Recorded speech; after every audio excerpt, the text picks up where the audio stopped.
నేను అలాగే వెళ్తూ వచ్చాను. నిలదొక్కుకోవాలి, ఇక్కడ నెంబర్ 1 అనిపించుకోవాలి, నా స్థానం సుస్థిరం, ఇది లేకపోతే నేను బయట నయా పైసాకి పని చేయను, ప్రైమ్ టైం నా లైఫ్లో అయిపోయింది కాబట్టి ఇక్కడ ఏమైనా సరే అని ఆ రకంగా వెళ్ళాడు. ఎక్కడ ఈగోకు వెళ్లకుండా, ఎక్కడ హర్ట్ అవ్వకుండా, వాళ్ళు నన్ను సినిమాలను తీసేసరే, నన్ను కాదన్నారే అనే కోపం కంటే కూడాను వాళ్ళని ప్రసన్నం చేసుకోవాలి. వాళ్ళు మళ్ళీ అతన్ని మనం బాధ పెట్టుంటామేమో కదా అని వాళ్ళ మనసుల్లో వాళ్ళు వాళ్ళు గిల్ట్ ఫీల్ అయ్యేలాగా చేసి నెక్స్ట్ ఏమైనా సిద్ధతో సినిమా చేయాలయా అని అనిపించేలాగా నా బిహేవియర్ ఉండేది. ఆ బిహేవియర్ తోటి వాళ్ళ ఆఫీస్కి వెళ్ళి కూర్చునేవాడిని. అంటే అక్కడ నాకు ఒక పౌరుషం లేదని కాదు, పరిస్థితి నాకు అనుకూలంగా మలుచుకోవడంలో నేను అది ఆ రకంగా కొంచెం తగ్గి వెళ్తాను. నేను తగ్గడం మూలంగా ఆ తర్వాత వచ్చే కరెంటు వేవ్స్ దాని మీద ఎక్కితే అదే తీసుకెళ్తాను పైకి. అది నమ్మిన వాడిని నేను. అలాంటి దర్శకులతోటి, ఆ దర్శకులతోటి నేను హైయెస్ట్ సినిమాలు చేశాను అన్నది ఈ రోజున వాస్తవం. అలాగే ఇక్కడ సినిమా ఇండస్ట్రీలో నీ టాలెంట్ అనేది ఇనిషియల్ స్టేజ్లో secondary. How you behave, how you cooperate with the producers. So all the time how you look in to their benefit, వాళ్ళ బాగులు ఎలా చూసుకుంటావు, వాళ్ళకి లాభం రావాలి ఎలా చూసుకుంటావు అనే దాని మీద దృష్టి పెడితే అది నిన్ను మరింత దగ్గర చేర్చుకుంటుంది.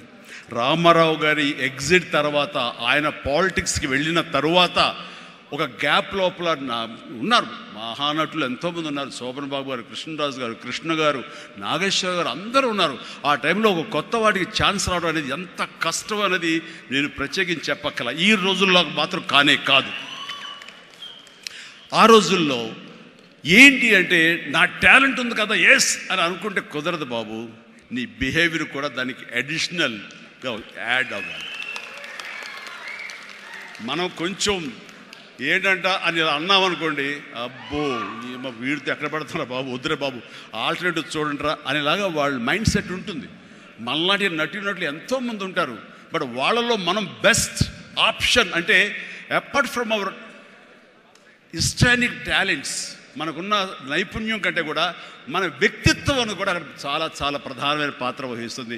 అలాంటి వ్యక్తిత్వాన్ని నమ్ముకుని వాళ్ళ ఆఫీసులకు వెళ్ళి కూర్చుని వాళ్ళతో సత్సంబంధాలు ఏర్పరచుకుని మీలో ఒకడిని అంటూ వాళ్ళకి ఆ నమ్మకం కలిగించి పెట్టి అలా ముందుకు వెళ్తుండేవాడిని.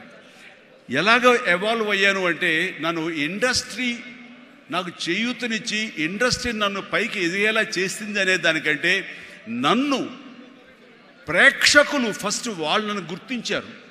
ఇండస్ట్రీ గుర్తించలేదు, ప్రేక్షకులు గుర్తించారు, ప్రేక్షకులు చేయూతనిచ్చారు. అందుకనే ప్రేక్షకుల పట్ల నాకు ఎప్పుడూ కృతజ్ఞత ఉంటుంది. ఇది మీకు అర్థమయ్యేలాగా తేటతెల్లంగా చెప్పాలి అంటే, రామారావు గారు ఎగ్జిట్ తర్వాత ఎవరు అంటలో 2-3 పోటాపోటీగా నిలబడి ఉన్నప్పుడు లక్ష్మీ ఫిలిం డిస్ట్రిబ్యూటర్స్ అని విజయవాడలో ఉండేవాళ్ళు. అప్పట్లో ఇప్పట్లాగా బయింగ్ అలాంటివి లేవు. ఏరియాల వైజ్ కొనటం సినిమాలు లేవు, బయర్ సిస్టమ్ లేదు, ఓన్లీ డిస్ట్రిబ్యూషన్. అంటే డిస్ట్రిబ్యూటర్ అనేవాళ్ళు బెజవాడ నుంచి వచ్చి ఎవరెవరు ఏ సినిమాలు తీస్తారు, కథలు నచ్చితే కనుక ఆ కథకి ఇంత బడ్జెట్ ఇచ్చేవాళ్ళు.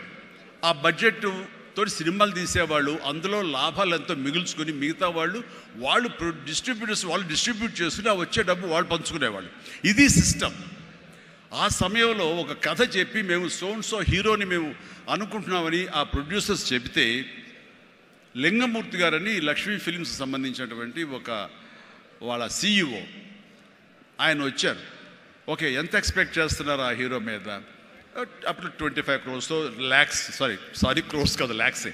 25 lakhs 30 lakhs, కానీ మాది బడ్జెట్ ఎక్కువ అండి, 50 lakhs పైన అవుతుంది అని. అంటే ఆ హీరో మీద 50 lakhs అంటే మాకు చాలా రిస్క్.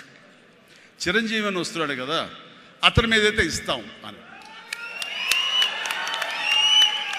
ఎందుకు ఇస్తారు, అతను ఏంటి కొత్తగా వస్తున్నాడు కదా అంటే, రావడం ఏంటి, ఖైదీ లాంటి సినిమా చేశాడు.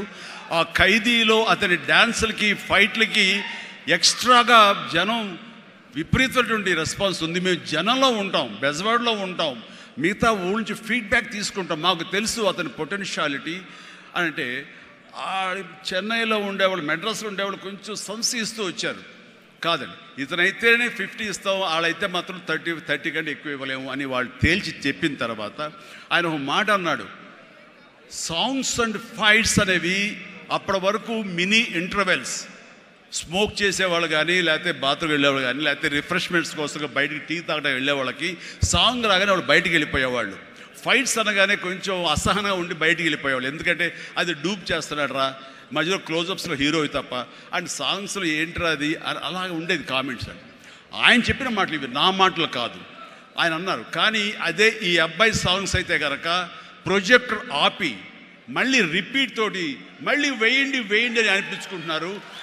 ఇది మాకు కావాలి, ఇది మాకు డబ్బులు తెచ్చిపెట్టేది, కాబట్టి ఈ అబ్బాయి అయితే కనుక ఇంత ఇస్తాము అని తేల్చుకోవడంటే అప్పుడు వీళ్ళందరూ తప్పనిసరి, అంటే ప్రజలు కోరుకుంటున్నారు కాబట్టి, డిస్ట్రిబ్యూటర్స్ ఇన్సిస్ట్ చేస్తున్నారు కాబట్టి నాకు ప్రొడ్యూసర్ అప్పుడు నా వైపు చూశారు. అది పోయి ఏమైంది, మంది ప్రొడ్యూసర్ దేవిప్రసాద్ గారు, చలసాని గోపి గారు, త్రివిక్రమ్ గారు and what not, A production జరుగుతుందో సరే వచ్చి నా దగ్గర కూర్చుని వాళ్ళందరూ కలిపి ఈవినింగ్ స్నాక్స్ తింటూ ఉండేవారు.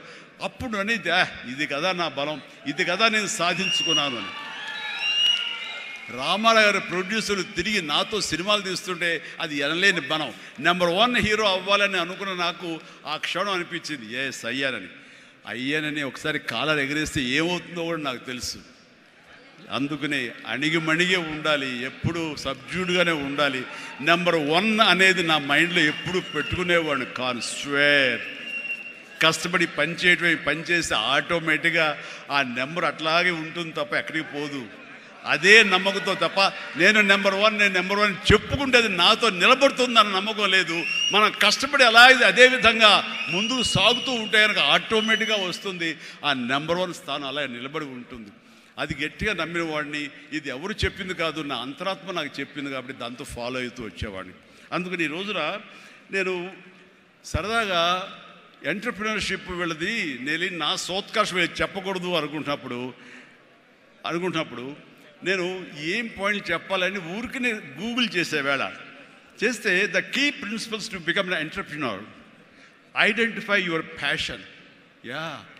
ఎన్సీసీ తర్వాత నిర్దిష్టంగా నా ప్యాషన్ ఏంటో నాకు తెలిసి వచ్చింది, acting. And take calculated risk.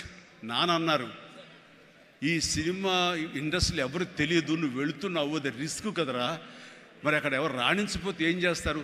నాన్న రాణించకపోతే ICWAI ఆ కోర్సు చేరతాను ఎగ్మూర్లో, అందులో సైమిల్టేనియస్గా చదువుతాను, టైం వేస్ట్ చేయను అంటూ పగలంతా ఫిల్మ్ ఇన్స్టిట్యూట్, ఈవినింగ్ అయ్యేసరికి ఈ యొక్క ICWI ఎగ్మూర్ అని చెన్నైలో ఉండేది. ఆ ప్రాంతంలో ఆ ఇన్స్టిట్యూట్లో నైట్ కాలేజీ చదివేవాడిని. ఒక 6 months అయిన తర్వాత చాలా కష్టమైపోయేది, నైట్ నిద్ర లేకుండా, పగలేమో ఈ ఫిలిం ఇన్స్టిట్యూట్లోనే అనుకునేది చేయలేక నెమ్మదిగా నా ఇంట్రెస్ట్ స్ట్రెంగ్తన్ అవుతుంది, నాలో బలమైనటువంటి నమ్మకం ఏర్పడుతుంది, ఖచ్చితంగా రాణించగలన్న బలంతో ఏం సరంటే దీన్ని తెలియకుండా నేను వదిలేశాను. అది అలాగా. సో ఆ రిస్క్ తీసుకున్నాను నేను చెన్నై వెళ్ళి.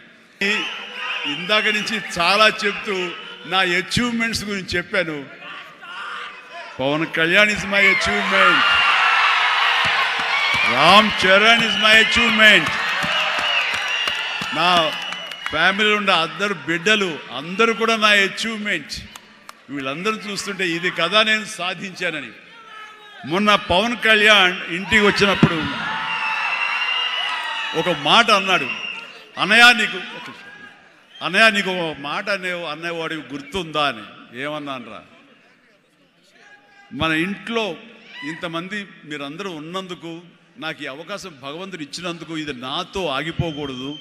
ఒక రాజ్ కపూర్ ఫ్యామిలీలో ఎంతమంది ఎలా ఉన్నారో ఆ రకంగా మరొక రాజ్ కపూర్ ఫ్యామిలీ మన మెగా ఫ్యామిలీ అవ్వాలి అని నువ్వు చెప్పావు. ఈ రోజున చూస్తుంటే తలుచుకుంటే నీ మాట ప్రభావం, నీ మాట మంత్రంగా ఈరోజు పనిచేసి మన ఫ్యామిలీలో ఇంతమంది 90 ఉన్నావు, 10 మంది దాకా ఉన్నావు అంటే కనుక నీ మాట పవర్. ఎందుకంటే నువ్వు చాలా నిష్కల్మషంగా అంటావు, అనేదో కన్విక్షన్తో అంటావు, అందులో ఎలాంటి పొల్యూషన్ ఉండదు కాబట్టి దానికి బలం ఎక్కువ అన్నయ్య. మంచి మనసుతో అంటావు, పాజిటివ్తో అంటావు అని కళ్యాణ్ బాబు అంటే అవును కదా అనుకున్నా. తెలియకుండా అదే ఒక పత్రిక కపూర్ ఫ్యామిలీ ఆఫ్ సౌత్ అంటూ మా గురించి ప్రస్తావించినప్పుడు భగవంతుడా, ఇది మా గొప్పతనం కాదు, నువ్వు ఈ ప్రజలు, నా అభిమానులు, ఈ ప్రేక్షకులు మమ్మల్ని ఆదరించారు కాబట్టి మేము ఈ స్థాయిలో ఉన్నాము, అనుకున్నది ఆ రకంగా సాధించగలిగాము అనిపిస్తుంది. అండ్ గతంలో ఎప్పుడు నేను ఏ సభలోనూ ఇంత మనసిప్పి మాట్లాడుకోలేదు. అది మీతోటి నేను మనసిప్పి మాట్లాడుకునేంత ఆప్తుల మధ్య ఈ ఆప్త సంస్థ సంబంధించి నా గుండెని టచ్ చేశారు. అందుకు నేను లోపల నుంచి అది తన్నుకు వచ్చింది కాబట్టి మనస్ఫూర్తిగా నా కుటుంబ సభ్యులతోటి, నా వాళ్ళతోటి నేను మాట్లాడుతున్నట్టుగా అనిపిస్తుంది. అండ్ మీరు ఎప్పుడు ఈ ఆప్తా సంస్థ ఇప్పుడు ప్రెసిడెంట్గా ఉండొచ్చు, రేపొద్దున ఇంకోటి ఉండొచ్చు, ఎవరైనా సరే ఇదే డెడికేషన్ తోటి, ఇదే కన్విక్షన్ తోటి